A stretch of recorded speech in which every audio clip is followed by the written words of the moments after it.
Telugu digital media network లో political కేటగిరీలో #1 కేవలం 72 గంటల్లో 1,50,00,000 వ్యూస్ పైగా పాపులర్ టీవీ నెట్వర్క్. నెక్స్ట్ వచ్చే ఎమ్మెల్సీ ఎన్నికల పైన అందరి దృష్టి పడింది. ఏం జరగబోతుంది పట్టభద్రుల ఎన్నికల్లో? ఎవరి హవా ఎక్కువగా ఉండే అవకాశం ఉంది? ఇక్కడ ఏంటంటే ప్రధానంగా గ్రాడ్యుయేట్ ఎలక్షన్స్ పోయినసారి మాత్రం అది బీఆర్ఎస్ది. ఎవరు పల్లా రాజేశ్వర్ రెడ్డి, ఆయన గెలిచాడు, 2 times గెలిచిండు. ఆయన మొన్న ఎమ్మెల్యేగా గెలిచిండు కాబట్టి రిజైన్ చేసిండు. ఇప్పుడు బై ఎలక్షన్ వచ్చింది. కానీ ఇప్పుడు బీఆర్ఎస్ పేరు మీద గ్రాడ్యుయేట్ ఎలక్షన్లో బీఆర్ఎస్ అభ్యర్థికి ఓట్లు వస్తాయని అయితే నేను అనుకోను. అంటే గెలిచే పరిస్థితి ఉంటుందని అయితే నేను అనుకోను. సాధారణంగా ఎవరైతే అధికారంలో ఉన్నారో ఆ పార్టీ వ్యక్తులకి సంబంధించే కాస్త సానుకూల పవనాలు వీస్తూ ఉంటాయి, రైట్? అది కరెక్టే, కానీ 2 రకాలు ఉంటుంది ఇలా. అంటే సెకండ్ టర్మ్ వచ్చిన అధికార పార్టీయా, ఫస్ట్ టైం వచ్చిన అధికార పార్టీ, అది కూడా ఉంటుంది. ఇప్పుడు కేసీఆర్ ఉన్నప్పుడు 2 సార్లు గెలిచింది బీఆర్ఎస్ అక్కడ. ఇప్పుడు ఏంటంటే బీఆర్ఎస్ మాత్రం విన్నింగ్ రేస్లో ఉందని అయితే నేను అనుకోను. కాంటెస్ట్ చేయొచ్చు, క్యాంపెయిన్ చేయొచ్చు, ఓట్లు కొన్ని రావచ్చు, అది వేరు. కానీ విన్నింగ్ కాంటెస్ట్లో ఆ పార్టీ లేదు. గ్రాడ్యుయేట్ ఏమున్నా మళ్ళీ తిరిగి ఈ కౌన్సిల్ ఈ గ్రాడ్యుయేట్ ఎన్నికల్లో కూడా కాంగ్రెస్ వర్సెస్ బీజేపీ ఉంటుంది. మళ్ళీ తీన్మార్ మల్లన్న గారి పరిస్థితి ఏంటి? శాసనసభకు పంపిస్తారా? ఒకసారి ఏంటంటే పోయినసారి కూడా కాంటెస్ట్ చేసిండు. ఆయన చాలా ఇండిపెండెంట్గా చాలా ధైర్యం చేసి కాంటెస్ట్ చేసిండు. అంతే స్థాయిలో ప్రజలు కూడా ఓట్లు వేసిండు. ఆయన జస్ట్ లో మార్జిన్ తోటి ఓడిపోయిండు. ఎవరు? పల్లా రాజేశ్వర రెడ్డి పైన లో మ్యారేజ్ తోటి దాంతో ఓడిపోయిండు. కాబట్టి ప్రజల్లో కొంత సానుభూతి ఉంది.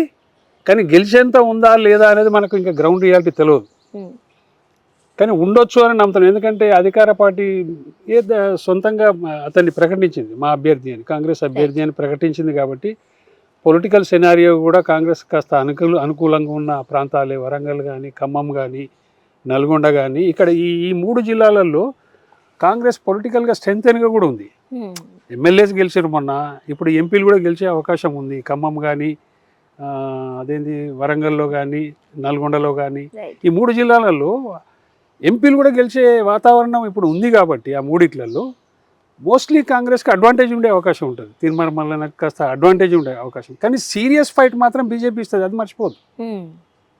ఇప్పుడు కాంటెస్ట్ ఎట్లుంటుందంటే బీజేపీకి ఏంది క్రెడిబిలిటీ అని అంటే స్టేట్లో బాగా ఇంప్రూవ్ అయింది. ఇప్పుడు బీఆర్ఎస్ స్పేస్ను బీజేపీ ఆక్యుపై చేస్తున్నది స్లోలీ ఎవ్రీవేర్. అసెంబ్లీ ఎన్నికల్లో వదిలేయండి. ఎంపీ ఎలక్షన్ వచ్చేసరికి ఇప్పుడు అది మనమే అంటున్నాం 7 నుంచి 8, 9 ఏమైనా రావచ్చు ఫిగర్ బీజేపీకి అని.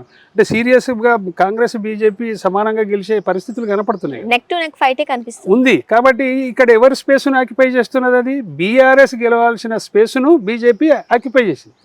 అంటే ప్రైమ్ అపోనెంట్ ఎవరైతారు కాంగ్రెస్కి ఇప్పుడు? ఇక్కడి నుంచి బీజేపీ అయితే, బీఆర్ఎస్ కాదు. పొలిటికల్గా ఇప్పుడు ఎంపీ ఎలక్షన్ చూస్తే తెలంగాణ పొలిటికల్ సెనారియోలో ప్రధాన ప్రత్యర్థిగా బీజేపీ మారిందని మనం చెప్పుకోవాలి. అటువంటి పార్టీ నుంచి ఎమ్మెల్సీ కాంటెస్ట్ చేస్తుండు. మనం దాన్ని కూడా కొట్టేయలేము. అడ్వాంటేజ్ తీన్మార్ మల్లన్నకు కాంగ్రెస్ తరఫున ఉన్నా అంతే సీరియస్ ఫైట్లో బీజేపీ క్యాండిడేట్ కూడా ప్రేమేందర్ రెడ్డి కూడా ఉండే అవకాశం. అంటే సీరియస్ క్లోజ్ కాంటెస్ట్ ఉండే అవకాశం ఖచ్చితంగా ఉంటుంది. గెలవచ్చు, మల్లన్నే గెలవచ్చు. ఎందుకంటే ఇప్పుడు ఎన్నికలు జరుగుతున్న 3 జిల్లాల్లో కూడా కాంగ్రెస్ బలంగా ఉంది. పొలిటికల్ ఎడ్జ్ అయితే ఉందంటారు ఖచ్చితంగా. ఎడ్జ్ ఉంది. కానీ సీరియస్ కాంటెస్ట్ మాత్రం బీజేపీ ఇస్తుంది, అలా డౌట్ లేదు. బట్ ఓవరాల్గా తెలంగాణలో జరిగింది ఏంటంటే ఈ లోక్సభ ఎన్నికలతోటి పొలిటికల్ ఈక్వేషన్ మారడం అనేది ఒక కొత్త విషయం. ఇక్కడ ఏంటంటే 10 ఏళ్ళ నుంచి ఉన్న ఒక రాజకీయ పార్టీ, 10 ఏళ్ళు అధికారంలో ఉన్న పార్టీ రాజకీయంగా శూన్యత వైపు పోతున్న పరిస్థితి, ఆ స్థానంలోకి బీజేపీ వస్తున్న పరిస్థితి. అంటే పొలిటికల్ డైమెన్షన్ అనేది మారుతున్నది. ఒక పార్టీని తొలగించి ఇంకో పార్టీని ప్రజలు తెచ్చుకున్నారని అనుకోవాలి.